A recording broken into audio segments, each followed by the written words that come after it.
Ayan na yung natapos nila. Nakapag finishing na sila mga kamamshi. Ayan.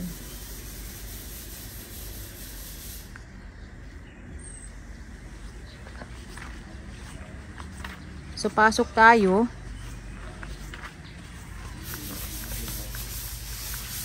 Nakapaglagay na rin sila ng paring, ayan oh. Para sa ceiling. Bali ang ilalagay namin dyan PVC panel. Ayan, hindi yung plywood. Pero yung ayan oh, yung ano ko pala, kisame ko, ano yan mga kamamsi ah, Santa Clara marine plywood. Ayoko ng PVC. Pero kung yung ganito lang, ayan, maliit lang sa may ano namin, veranda or ano ba, balkon, okay lang sa akin, ayan. Or sa toilet, pwede rin PVC panel yung ano, kisame. Ayan. So, ito, nakapaglagay na sila ng para sa aming glass window, ayan, sliding door. Pero dito mga kamamsi, ano lang yan, fix lang siya. So sana next week malagyan na ng salamin. Ito naman mga pang ano yan, tiles. Ayun, mga tiles ito mga kamamsi. Sa Wilcon namin yan nabili, pati ito sa Wilcon din ito mga kamamsi, na tiles din yan eh, para dito sa labas dito. Ito ano naman ito, tiles din, gapin niya no.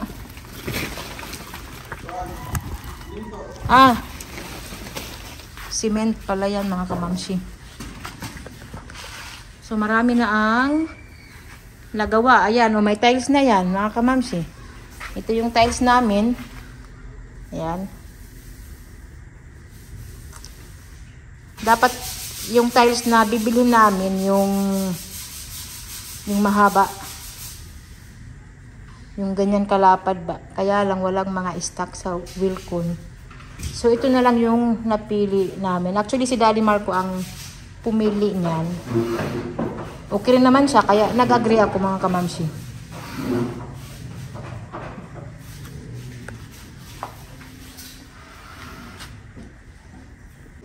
Ito na pinalagay namin dito na salamin mga kamamsi. Yung high-end na glass. Kaya medyo may kamahalan pero okay naman siya, maganda. Sulit, matibay. So ito naman yung ano to, PVC. Ito yung PVC panel. Ayan pa rin, isang pinroso. Nabalik ano? Sa kubasa. Ang ibalik?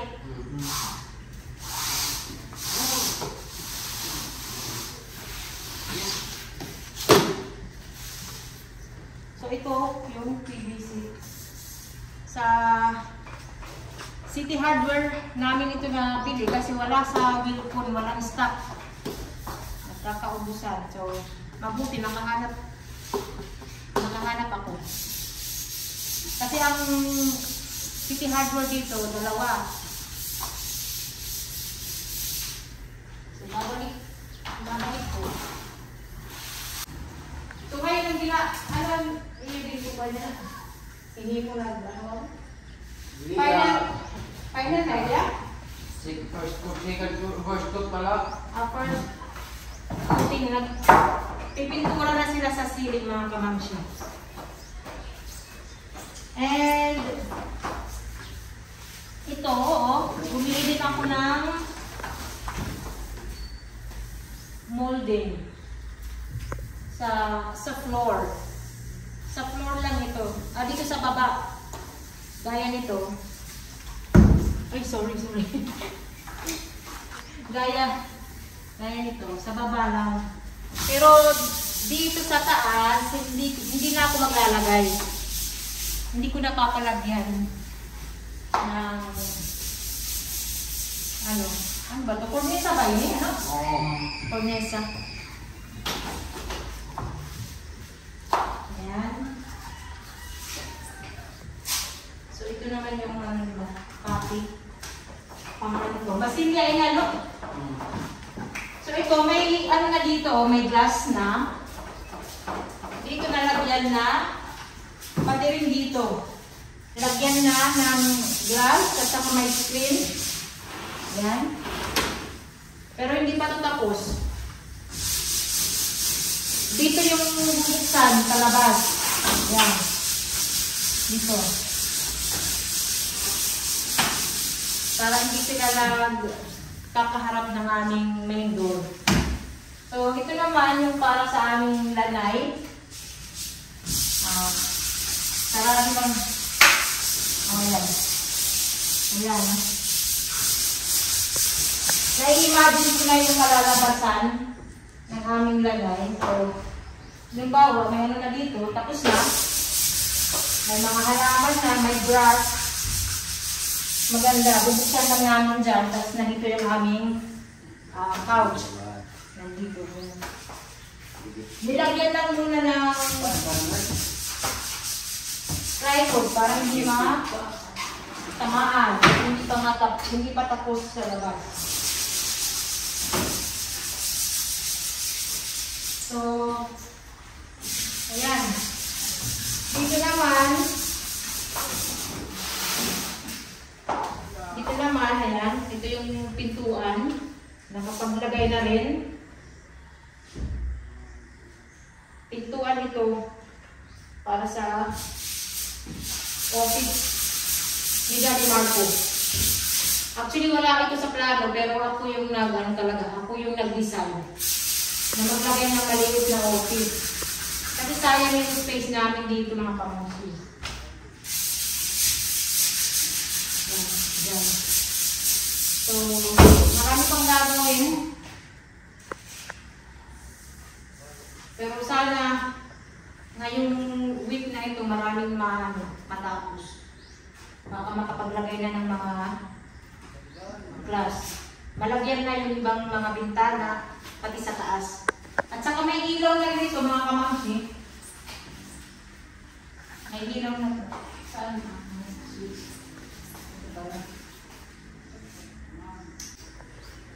Ayan o. Ang cute ng aming mga pin light. Tapos dito, may ano kami dito. Wall lamp na modern. Ayan. So, ano na siya? Bahay na. Jomar. Buyag ka ni Jomar, no? Meron na tingin dyan? Tingin. Bagay 17 na. Ito rin yung ano namin, main door.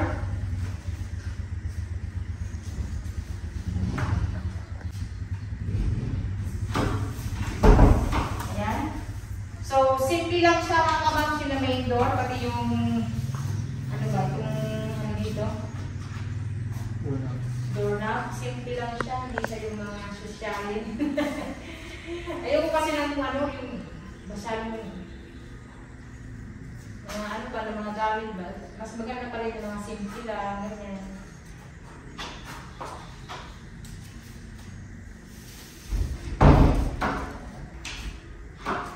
I-open lang natin para hindi maamoy. Nakamast ako kasi nga nagpipintura sila. Matapang yung amoy. So ito rin yung tiles para sa taas. Nakabili na kami ng mga materialis, mga kamamsi. Pag ano na lang yan, pagtrabaho.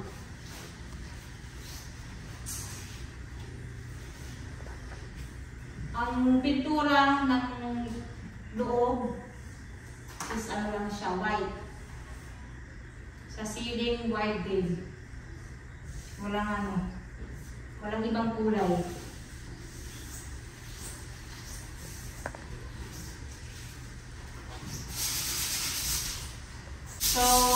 Napunta tayo dito sa baba.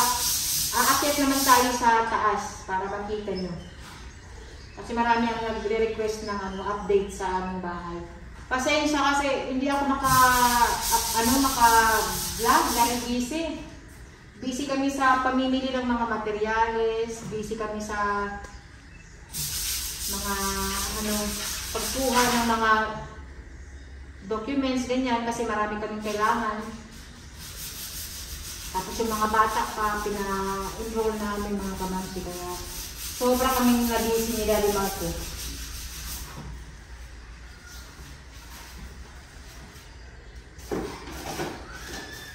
Ito, pang ano to sa labas, pang connect, pang ano to sa poste. So tara, akyat tayo sa taas. Nandito na ako sa taas.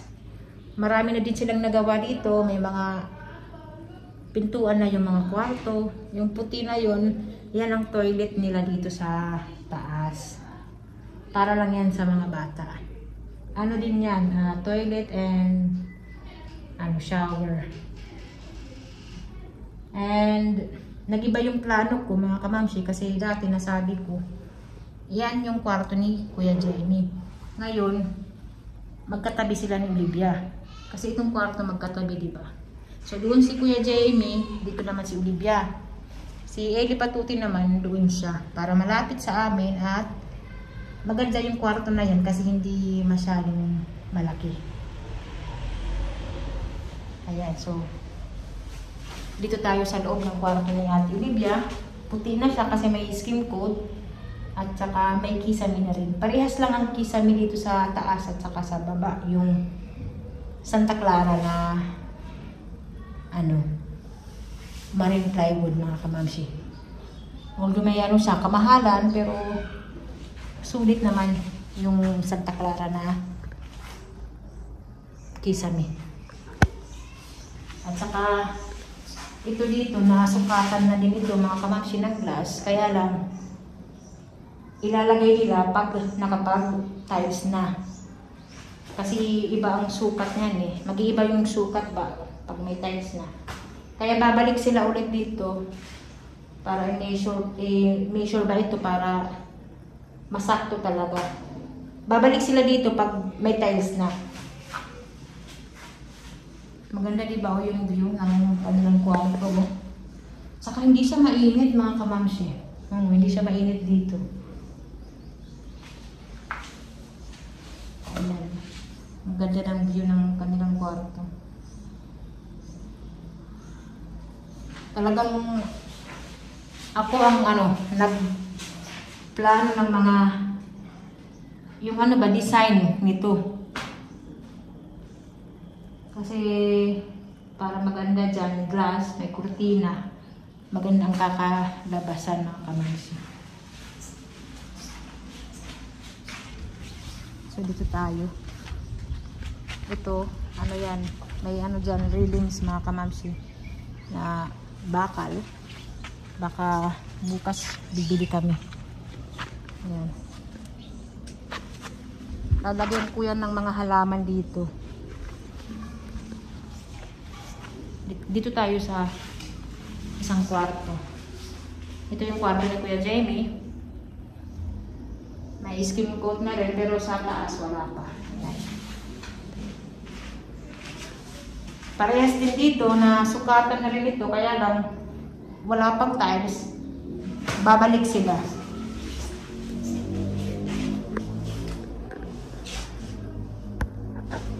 So ito yung labas yung nakapansin. And nabutasan na yung wall doon sa kabilang bahay. Bali, madali na lang yung pag-akyat dito. Kasi may nagtatanong, saan ba yung hagdan ni Mami Irie? Yung hagdan namin doon sa dating bahay. Kasi pinag-ano lang naman namin ito eh. Nag-extension kami pero mag-isang bahay pa rin siya mga kamamsi. Doon sa baba, hindi pa namin pinapabutasan yung wall kasi hindi pa tapos. Pag malagyan na ng mga glass at saka yung bintana, malagyan na ng sliding window, papabutasan na namin siya. Papabutasan na namin yung ano, yung wall para easy na lang yung paglabas-pasok, diba? So ito yung toilet dito mga kamamsi. Dahan-dahan lang tayo dahil baka mauntong. Ito na toilet na ito, hindi naman siya kalakihan mga kamamsi. Pero dapat na ano, dapat na tanggal. Sabihin ko yan sa ano namin, foreman. Close natin. So ang ano nito, ceiling PVC mga kamamsi. Wala pa yan, oh. PVC panel para maiba naman, diba? So dito yung shower. Ayan, maliit lang to na ano toilet nila mga kamamsi. Pang ano talaga, pang bata. Mabuti nga na ano, na gawan namin ng paraan ba na makagawa ng toilet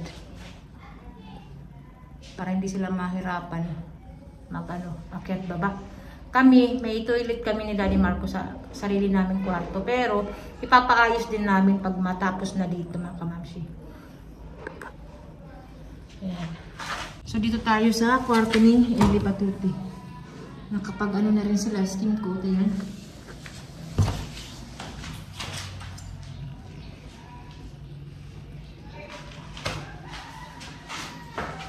Ayan mga kamamsi, maganda rin ang view dito. Malaki yung bintana, ayan. At saka ito nga, oh, tapos na rin yung plant box, ayan. Papalagyan ko yan ng halaman. Pero hindi marami. Kung hindi tayo dyan ng bahay, maganda talaga yung view ng kwarto na ito. Kitang-kita yung bundok, oh. Ayan. So ito yung ano mga kamamsi, update sa aming extension. Ayan. Hindi pa tapos yung pagkisang. So malapit na mga kamamsi, malapit nang matapos.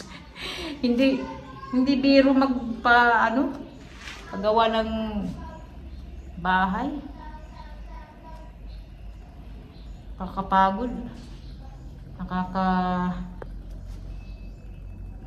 Nakaka-stress. Super stress mga kamamsi. Pero yung mas nakaka-stress sa akin nung umpisa. Oh, grabe talaga. Yung umpisa kasi yung mga materyales, ganyan. Tapos parang naiinip ka ba na ay nag-uumpisa pa lang, iniisip mo na matagal pa tumatapos, pero ang bilis. Ang bilis ng araw. Nag-umpisa kami April 1. Ano na ngayon? Katapusan ng June, ayan. Bukas July na. 3 months na. 3 months na kaming nagpapagawa. 3 months na rin kaming nauubusan ng pera. Pero okay lang mga kamamsi. Pag nakikita ko itong bahay na ito, yung mga natapos, natutuwa ako. Sulit yung pagod, stress.